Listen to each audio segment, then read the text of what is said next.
Periodicity 7 period generating group, Dobereiner triad, सेलिना, कसरबा, कल्बराई, un bi tri quad pent hex hept octene, ये question हो जाएंगे इससे।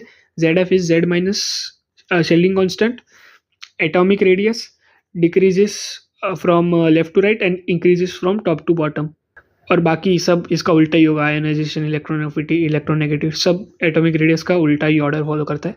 Penetration effect, S greater than P greater then D greater than F, D और F में काफ़ी पुअर होता है, शील्डिंग इफेक्ट भी बोलते हैं इसे। तो जो लेंथन और कॉन्ट्रैक्शन होता है वो पुअर शील्डिंग ऑफ F के द्वारा होता है। HF और जर्कोनियम का साइज सेम हो जाता है, लेकिन इन दोनों के बीच में अपना वो आता है, लेंथेनॉइड्स आता है, फिर भी दोनों का साइज ऑलमोस्ट सेम होता है due to poor shielding effect.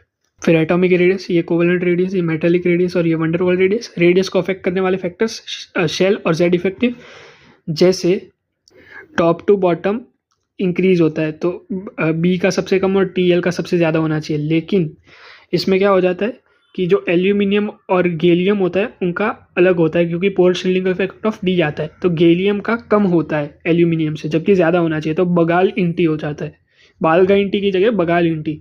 फिर आयनिक रेडियस, जो कैटायन का रेडियस होता है वो सबसे ज़्यादा होता है, फिर नॉर्मल, फिर ग्रेटर, फिर एनायन, मतलब plus, zero, minus.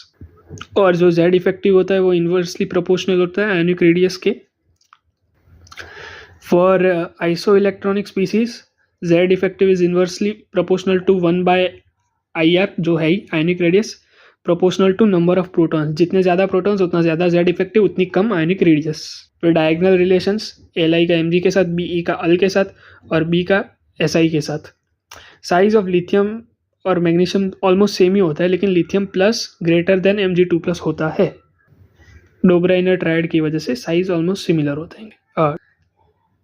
Inert pair effect down the group after F orbital 13, 14 और 15 ग्रुप में जो स्टेबिलिटी होती है वो कम चार्ज की ज़्यादा होती है, मतलब TL+1 की TL+3 से ज़्यादा होती है, PB+1 की PB+4 से ज़्यादा होती है 13, 14, 15 ग्रुप में due to inert pair effect. फिर ionization energy, minimum energy required to remove an electron from atom in isolated gas state, left to right increases, top to bottom decreases. Highest ionization energy helium की, lowest caesium की।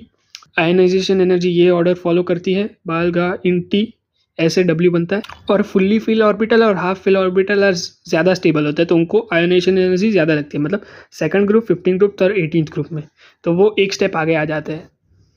फिर electronegativity, left to right increases, top to bottom decreases. Size is inversely proportional to electronegativity, F सबसे ज़्यादा electronegative होता है, उसकी 4 होती है, फिर ऑक्सीजन 3.5, फिर क्लोरीन नाइट्रोजन 3, और फिर ये फॉर्मूलाज भी याद रख लो।